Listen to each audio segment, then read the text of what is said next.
नमस्कार भाइयों और बहनों। इस कहानी के सभी पात्र और घटनाएं काल्पनिक है।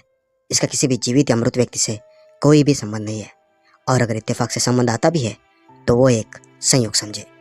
तो चलिए कहानी शुरू करते हैं। मेरे पति के मरने के बाद हमारे घर खाना खाने के भी लाले पड़ने लगे। मेरी 2 बेटियां थी। एक रात में परेशान सी बैठी थी कि अचानक दरवाजे पर दस्तक हुई। जैसे दरवाजा खोलकर देखा तो बाहर कोई नहीं था, बस दरवाजे पर आटे की बोरी पड़ी थी। मैं वो बोरी देखकर बहुत खुश हुई कि भगवान ने मेरी मदद कर दी। लेकिन उसके 10 दिनों बाद मेरी और मेरी दोनों बेटियों की तबीयत बिगड़ने लगी। चेकअप के लिए अस्पताल गई तो मुझ पर कयामत आ गिरी, क्योंकि हम तीनों माँ बेटियां प्रेग्नेंट हो गई थी। मैंने रोते हुए सब कुछ डॉक्टर को बताया तो डॉक्टर ने कहा, मैडम ये पुलिस केस है, इसमें मैं आपकी कोई मदद नहीं कर सकती, आपको पुलिस स्टेशन जाना पड़ेगा। मैं रोती हुई पुलिस स्टेशन पहुंच गई। वहां इंस्पेक्टर मेरी बात सुनकर बोला, ये मुजरिम तो पकड़ा गया है और बहुत सी औरतों के साथ ऐसा ही हुआ है। सब अंदर जाओ और अपने मुजरिम को देख लो। जैसे मैं अंदर मुजरिम को देखने गई तो उस आदमी को देखकर मेरी तो जान ही निकल गई, क्योंकि वो तो मेरा नाम सोनल है। मैंने बीए तक पढ़ाई की थी। मैं एक अच्छे घराने से ताल्लुक़ रखने वाली लड़की थी। मैं जब 3 साल की थी तब मेरे माता पिता एक कार एक्सीडेंट में मारे गए। तभी से मेरी परवरिश मेरे चाचा ने की थी। जैसे मैं 19 साल की हुई तो मेरे चाचा ने मेरी शादी अपने दोस्त के बेटे अजय से करवा दी। मेरी शादी के 5 साल बाद मेरे चाचा भी इस दुनिया से चल बसे। अब मेरे पति के अलावा मेरा इस दुनिया में कोई नहीं था। मेरे पति अजय बहुत ही अच्छे इंसान थे। उन्होंने हमेशा मुझे मान, सम्मान और इज्जत दी। मेरे ससुर जी बहुत पहले ही गुजर गए थे, इसलिए हमारे घर में मैं, मेरी सास और मेरे पति रहते थे। मेरी सास भी बहुत अच्छी थी। हमारे शादी के 3 साल बाद हमारे घर एक बेटी का जन्म हुआ। इसी तरह और 2 साल बाद मुझे और एक बेटी हुई। इसी दौरान मेरी सास भी इस दुनिया से चल बसी। जिंदगी यूं ही चल रही थी और मेरी बेटियां धीरे धीरे बड़ी हो रही थी। हमारे पास जितना भी था उससे हम जिंदगी का गुजर बसर कर रहे थे। लेकिन एक दिन मेरी खुशियों को ना जाने किसकी नजर लग गई। एक दिन अचानक मुझे खबर मिली कि मेरे पति अजय एक बस हादसे में मारे गए। ये खबर हमारी जिंदगी में एक तूफान की तरह आई थी, जिसने मेरे साथ मेरे दोनों बेटियों को भी हिला कर रख दिया था। जब मैंने अपने पति के बॉडी के बारे में पता करने की कोशिश की तो पता चला तो बस इस कदर जल चुकी थी कि उसमें जितने भी लोग थे सब के सब जलकर राख हो गए थे। ये खबर सुनते ही मैं ढह सी गई थी। मुझे अपने पति की बॉडी भी देखने को नसीब नहीं हुई, लेकिन शायद किस्मत को यही मंजूर। मेरे पति के गुजर जाने के बाद हमारी जिंदगी बहुत दुश्वार हो गई थी। कुछ दिन तक तो हमारे पास रखी जमा पूंजी चली, पर जब वो खत्म हो गई तो हमारे घर में खाने के लाले पड़ने लगे। हमारी हालत देखकर अगल बगल के लोग भी हमसे मुंह मोड़ने लगे थे। जिंदगी इस कदर मुश्किल हो जाएगी हमने कभी सोचा नहीं था। मैंने कई जगह नौकरी के लिए बात की, पर हर जगह नकार का सामना करना पड़ा। एक रात हम यूं ही भूखे पैसे चारपाई पर बैठे हुए थे कि अचानक रात के 8 बजे हमारे घर के दरवाजे पर दस्तक हुई। तो मैंने दरवाजा खोला और देखा तो दरवाजे के सामने खाने पीने की सामान से भरी हुई एक बोरी पड़ी हुई थी। मैंने खुशी से वो बोरी उठाई और अंदर लेकर आ गई। उस दिन हमने खुशी खुशी से खाना बनाया और खाकर सो गए। अब हर रात ऐसे ही होने लगा था। कोई तो था जो रोज हमारे दरवाजे पर खाने पीने के सामान की बोरी रखकर जाने लगा था। लेकिन फिर मैं सोचने लगी कि इस बोरी में जो खाने पीने की चीज आती है ये सही भी है कि नहीं, हमें कोई गलत चीजें तो नहीं खिला रहा है। ये ख्याल आते ही मेरे हाथ पैर ठंडे पड़ने लगे थे और मेरे माथे पर पसीना आने लगा था। तभी मेरी बड़ी बेटी मेरे पास आई और बोली, माँ चलो बहुत तेज भूख लगी है, कुछ बनाकर खाते हैं। ये पेट था कि मानने वाला नहीं था, इसलिए मैंने सभी बातों को अपने मन से निकालकर बोरी को अंदर खींच लिया। आज भी बोरी में रोज की तरह आटा, कुछ सब और खाने पीने की कुछ चीजें मौजूद थी। मैं रोटी बनाने लगी। रोटी सब्जी बनाने के बाद हम सब मिलकर पेट भर खाना खाए और बिस्तर पर सोने के लिए लेट गए। तभी मेरी छोटी बेटी ने पूछा, माँ ये कौन है जो रोज हमारे दरवाजे पर आटे की बोरी और खाने पीने की चीजें रख कर जाता है? आजकल के दौर में तो कोई किसी की मदद नहीं करता, तो ये कौन है जो बगैर सामने आए हमारी मदद कर रहा है? या माँ कहीं ऐसा तो नहीं जो हमारी मजबूरी का फायदा उठा रहा हो? ये सवाल तो मुझे भी बहुत परेशान करते थे। मैं भी समझ नहीं पा रही थी कि आखिर ऐसा कौन कर रहा है और फिर आज पंडित जी की वो हरकत देखकर मेरे अंदर बहुत से सवालों ने जन्म लिया था। तभी मेरी बड़ी बेटी मेरी छोटी बेटी को डांटते हुए बोली, क्या पता कोई हो जो भगवान की खातिर हमारी मदद कर रहा हो। ज़्यादा सवाल जवाब करके माँ का दिमाग मत खराब करो और आराम से सो जाओ। मेरी दोनों बेटियां तो एक दूसरे से बात कर खुद को तसल्ली देते ही सो गई थी, लेकिन मेरी आंखों से नींद कोसों दूर थी। मुझे चैन नहीं आ रहा था। मेरा दिमाग बार बार कुछ गलत होने का संदेशा दे रहा था कि कुछ तो गलत था जो हमें पता नहीं था। यही सब सोचते सोचते ना जाने कब मेरी आंख लग गई, पता ही नहीं चला। अगला दिन भी इन्हीं सोचों में गुजर गया। रात होते ही हम फिर से 8 बजने का इंतजार बहुत शिद्दत से करने लगे और फिर 8 बजते ही हमारा इंतजार दरवाजे पर होने वाली दस्तक से खत्म हुआ। दरवाजे पर दस्तक होते ही मैंने दरवाजा खोला और बोरी उठाने जैसे बाहर गई तो मेरे दिमाग में ये आया कि क्या बोरी में आने वाला आटा जहरीला था। मैं यही सब सोच रही थी, तभी मैंने देखा दोनों बेटियों की तबीयत बिगड़ते जा रही थी। तो मैंने चुपके से सामने वाली गली की तरफ देखा जहां से आज भी पंडित जी छुपकर मुझे ही देख रहे थे। मैंने बोरी को अंदर लिया और दरवाजा बंद करके सुराख से बाहर देखने लगी। आज फिर पंडित जी चेहरे पर मुस्कुराहट और आंखों में अजीब सी चमक लेकर किसी से बात कर रहे थे कि काम हो गया है। ये बात सुनकर मैं मरे मरे कदमों से घर के अंदर आ गई। मेरा दिमाग फिर से बहुत सी उलझनों का शिकार हो गया था, लेकिन मैं खुद को संभालते हुए अपनी बेटियों को खाना बनाकर खिलाने लगी। मगर आज हमने जैसे ही खाना खाया तो थोड़ी देर बाद हम सबका सिर चकराने लगा और हमें तुरंत नींद आ गई और हम सो गए। फिर आधी रात को अचानक मेरी आंख खुल गई तो मेरा सिर बहुत भारी भारी लग रहा था और मुझे चक्कर भी आ रहे थे, लेकिन मैंने खुद को संभालते हुए अपनी बेटियों को देखा तो दोनों भी बेसुध होकर लेटी हुई थी। मैं तुरंत उनकी तरफ बढ़ी और उनको जगाना शुरू कर दिया। थोड़ी देर बाद वो दोनों जाग गई, लेकिन उन दोनों की हालत भी मुझसे अलग नहीं थी। वो दोनों भी अपना सिर पकड़कर बैठ गई थी। मैं हिम्मत करके उठी और मैंने किचन में जाकर पानी पी लिया और अपनी दोनों बेटियों को भी पानी पिला दिया।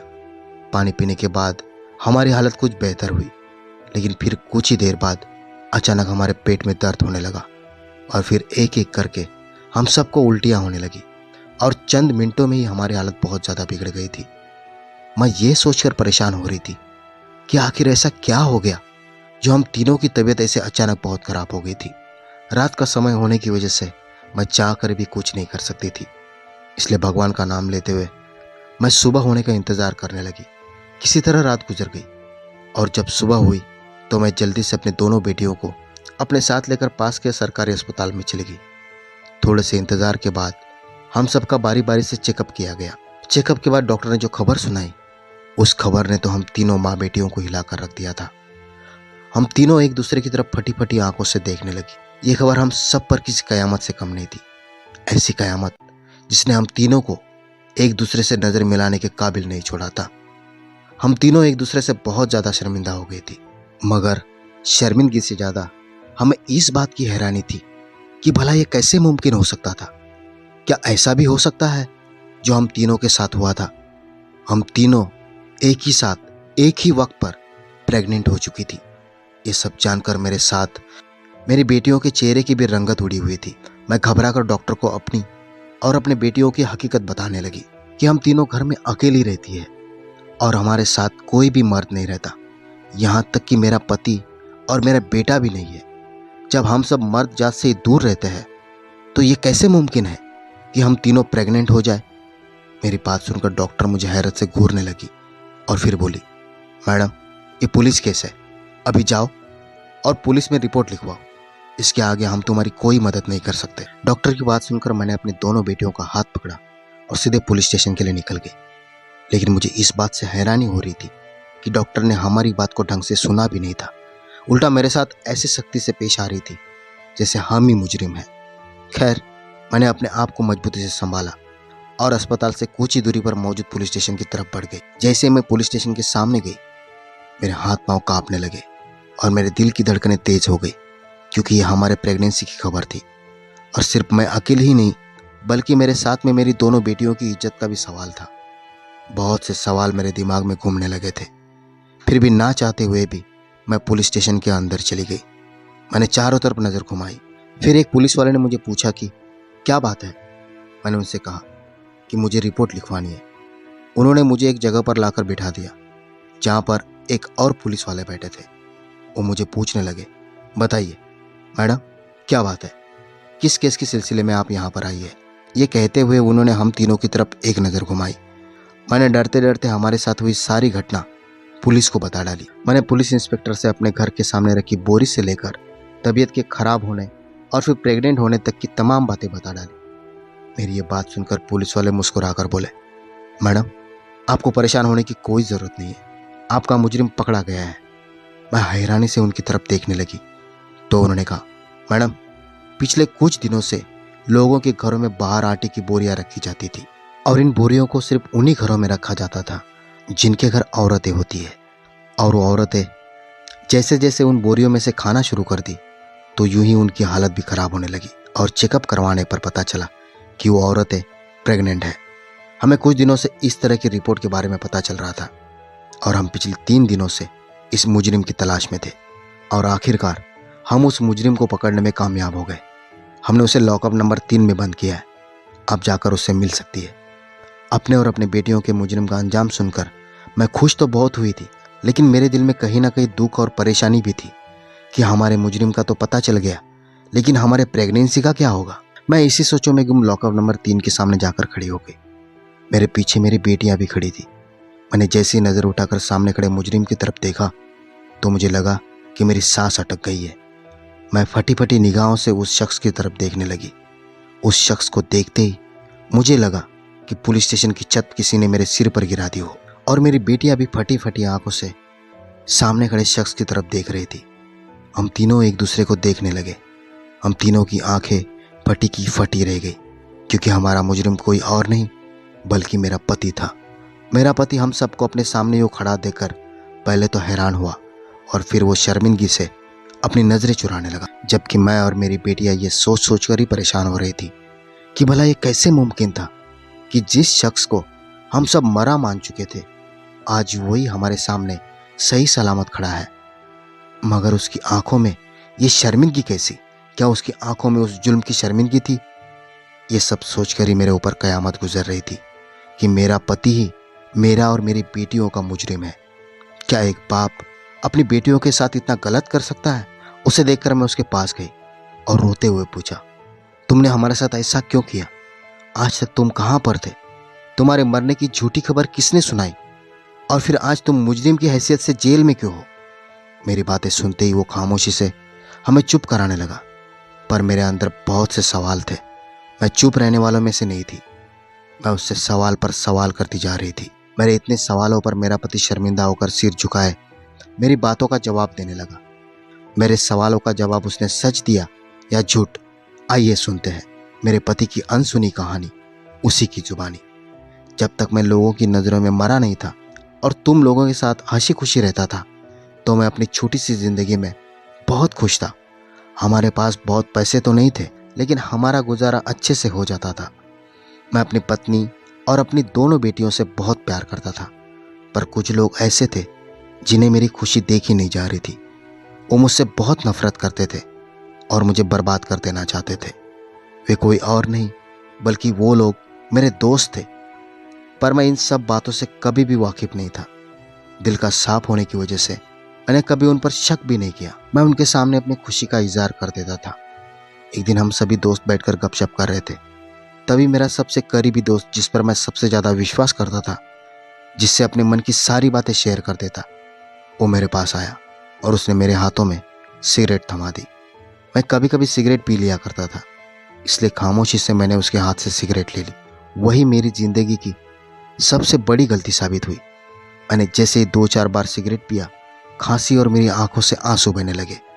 मुझे स्मोकिंग करते कभी ऐसा नहीं हुआ था, इसलिए मैं बहुत परेशान हो गया और वो सिगरेट मैंने अपने नाक के पास लगाकर सूंघ ली तो मुझे महसूस हुआ कि सिगरेट में नशीला पदार्थ मिलाया गया है। मैं अभी अपने दोस्त से इस बारे में पूछता तभी वो वहाँ से निकल गया था। फिर मुझे लगा कि शायद ये मेरी गलतफहमी है, शायद इसमें नशीली दवा ना हो, लेकिन मैं गलत था और इसी गलतफहमी में मैंने अपने दोस्त से कभी इसका विरोध नहीं किया क्योंकि मैं उस पर ज़रूरत से ज़्यादा विश्वास करता था। लेकिन वो मेरे साथ धोखा कर रहा था और उसके बाद वो अक्सर ही किसी ना किसी चीज़ में वो नशीली दवा मिलाकर मुझे देता रहता था और फिर आहिस्ता आहिस्ता मुझे उस जहर की लत लग गई। और ये नशा करना ही मेरी मजबूरी बन गई थी। इसी मजबूरी का फ़ायदा उठाकर मेरे दोस्त रुपेश ने मुझे एक पेशेवर चोरों के गैंग से मिलवा दिया। मैं अक्सर उनके साथ उठने बैठने लगा, उनके साथ जुआ खेलता और फिर वो नशीली दवाई खरीदता। धीरे धीरे मुझ पर काफ़ी कर्जा हो गया और वो लोग मुझसे अपना पैसे वसूलने की खातिर मुझ पर दबाव डालने लगे। उन्होंने मेरे सामने ये शर्त रखी कि या तो मैं उनके साथ चोरियाँ या डकैतियाँ करना शुरू कर दूँ या तुरंत उनका कर्जा वापस कर दूँ। इन दोनों ऑप्शन को पूरा करना मेरे बस में नहीं था, क्योंकि मैं चोर और डाकू नहीं बनना चाहता था। मेरा ज़मीर मुझे ये करने की हरगिज इजाज़त नहीं देता और दूसरी शर्त को पूरा करने के लिए मेरे पास इतने पैसे भी नहीं थे कि मैं उन्हें वापस देकर इन सब से छुटकारा पा सकूं। मैंने उनसे कुछ दिनों की मोहलत मांगी, लेकिन वो लोग मुझे मोहलत देने से साफ इनकार कर दिए और साथ ही उन्होंने ये कहा कि अगर मैं इन दोनों शर्तों में से उनकी कोई भी शर्त नहीं पूरा कर पाया तो मुझे अपनी पत्नी और दोनों बेटियां उनके हवाले करनी पड़ेगी।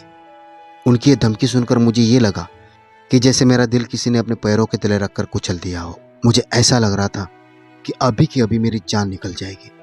मुझे अपनी कोई परवाह नहीं थी, लेकिन मैं अपनी पत्नी और अपनी मासूम बेटियों को उन दरिंदों के हाथ लगने नहीं देना चाहता था और इसलिए ना चाहते हुए भी मैंने उन डाकुओं के साथ चोरी और डकैती करने की शर्त मान ली। मैं उनसे डील करके वापस आने लगा, लेकिन घर आने की मेरी हिम्मत नहीं थी। इसलिए मैं अपने घर के पास बने मंदिर में चला गया, क्योंकि अब मुझे किसी की मदद की ज़रूरत थी और वो मदद सिर्फ और सिर्फ पंडित जी ही कर सकते थे, क्योंकि वो एक अच्छे इंसान थे और वो मेरी बात ज़रूर समझेंगे। इसी उम्मीद के साथ मैं उनके पास गया।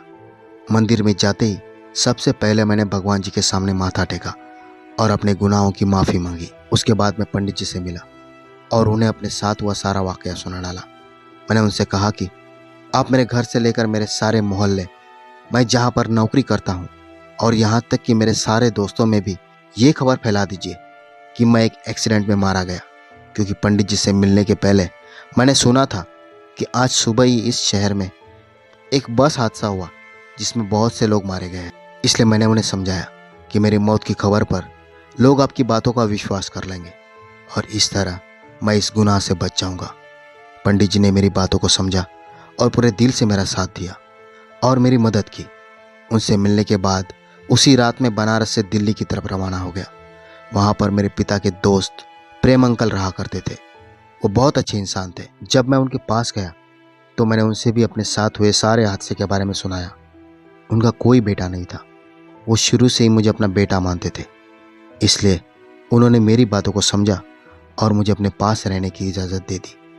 साथ में उन्होंने मेरे नशे को छुड़वाने के लिए मेरा इलाज करवा के मुझे इस जिल्लत भरी ज़िंदगी से बचाया। जब मैं पूरी तरीके से ठीक हो गया तो उन्होंने मुझे नौकरी दिलवाई। जब मेरे पास थोड़ी जमा पूंजी इकट्ठा हो गई तो मैंने वापस अपनी पत्नी और बेटी के पास आने का फैसला किया, क्योंकि मैं उन्हें यूँ अकेला दर बदर की ठोकरें खाने के लिए नहीं छोड़ सकता था। पर जब मैं दिल्ली से जैसे ही बनारस आया तो मुझे पंडित जी ने ही बताया कि उसी गैंग के लोग मेरी हड्डियां तक ढूंढने में लगे हैं। ये सब जानने के बाद मैं डर गया और मैंने फिलहाल खुद को सबसे छुपाए रखने का फैसला किया। मगर यहाँ आने के बाद मैं अब हर रोज़ आटा और खाने की कुछ चीज़ें बोरी में रखकर पंडित जी के हाथों अपने घर भिजवा देता, ताकि मेरे बीवी बच्चे खाने के लिए ना तरसे। मगर एक दिन ना जाने क्या हुआ, मैं बोरी उठाकर पंडित जी को देने जा रहा था कि मुझे रास्ते में से ही पुलिस ने गिरफ्तार कर लिया और आज मैं यूं मुजरिम बना अपनी पत्नी और बेटी के सामने खड़ा हूँ। अपने पति की दर्दनाक कहानी सुनकर मेरी आंखों से आंसू की बारिश होने लगी। मैं फूट फूट कर रोने लगी। मैंने एक नज़र उठाकर अपने पति की तरफ देखा तो वो बेबसी से हमारी तरफ देख रहे थे। अब मैं उनसे अपने मन की बात बताने वाली ही थी कि पुलिस वाले भाई साहब आकर हमारे सिर पर खड़े हो गए और सख्ती से बोले, मुलाकात का वक्त ख़त्म हो गया है। मैं रोते हुए अपने पति की तरफ देखने लगी। उन्होंने मुझे हौसला दिया और कहने लगे, यहाँ से सीधा पंडित जी के पास जाना, उनके पास प्रेम अंकल का नंबर है, उनसे नंबर लेकर अंकल के पास कॉल करके सारी हकीकत बता देना, फिर वो ज़रूर तुम्हारी मदद करेंगे और मुझे भी यहाँ से छुड़वाने में मदद करेंगे। मैं बाइज्जत बरी हो जाऊँगा। उनकी बात सुनकर मैं वहाँ से चल दी और अपने पति के बताई गई बातों के मुताबिक सीधा मंदिर में रहने वाले पुजारी के पास गई और उनसे नंबर लेकर प्रेम अंकल के पास फ़ोन किया। उन्हें सब कुछ बता दिया। वो मेरी बातें सुनकर मुझे दिलासा देते हुए कहने लगे, तुम लोग परेशान मत हो, मैं आज ही फ्लाइट से बनारस पहुंच रहा हूँ। फिर मैं अपनी बेटियों को लेकर घर आ गई और शाम होते ही प्रेम अंकल हमारे घर पहुंच गए। बनारस में उनका फ्लैट था। वो हम तीनों माँ बेटियों को लेकर अपने फ्लैट पर चले गए। नाश्ता पानी करने के बाद उन्होंने डॉक्टर को बुलाया और हमारा चेकअप करवाया। चेकअप करने के बाद पता चला कि हम प्रेग्नेंट नहीं बल्कि हमें फूड पॉइजन हुआ है। शायद हमारे घर पर जो बोरी रखी जाती थी उसमें कुछ केमिकल मिलाया गया था, जिस वजह से हमारी तबीयत बिगड़ने लगी थी। ये सब जानकर हमने चैन की सांस ले ली, लेकिन मेरे मन में बार बार ये सवाल आ रहे थे कि फिर सरकारी अस्पताल के डॉक्टर ने हमसे झूठ क्यों बोला कि हम प्रेग्नेंट हैं। प्रेम अंकल बनारस के सबसे बड़े वकील को मेरे पति का केस लड़ने के लिए हायर कर चुके थे और उनकी पुलिस में भी पहचान थी। इसलिए उन चोरों के गैंग के खिलाफ सख्त से सख्त कार्रवाई शुरू हो चुकी थी। कुछ दिन बाद मेरी और मेरी बेटियों की दुआएं रंग लाई और उस गैंग के बहुत से लोग पुलिस की गिरफ्त में आ चुके थे। आज अदालत में उनकी पेशी थी। तमाम कार्रवाई के बाद ये बात सामने आई थी। गैंग के कुछ लोगों ने हमारे घर आटे की बोरी रखवाते हुए मेरे पति के बारे में पता लगवा लिया था, लेकिन पुलिस भी उन चोरों के पीछे पड़ी थी, इसलिए वो मेरे पति को ना पकड़ सके। मगर उन्होंने मेरे पति को मुजरिम बनाने के लिए एक चाल चली। उन्होंने हमारे घर के साथ साथ हमारे आसपास जितने भी गरीब लोग थे उनके दरवाजे के सामने भी उसी तरह आटे की बोरी में केमिकल मिलवाकर सबके घर के सामने रखवा दी और वो आटा खाने के बाद सबकी तबीयत बिगड़ने लगी। तो सभी उसी सरकारी अस्पताल में अपना चेकअप करवाने गए, क्योंकि सभी गरीब लोग थे और अक्सर ही सरकारी अस्पताल में जाया करते थे।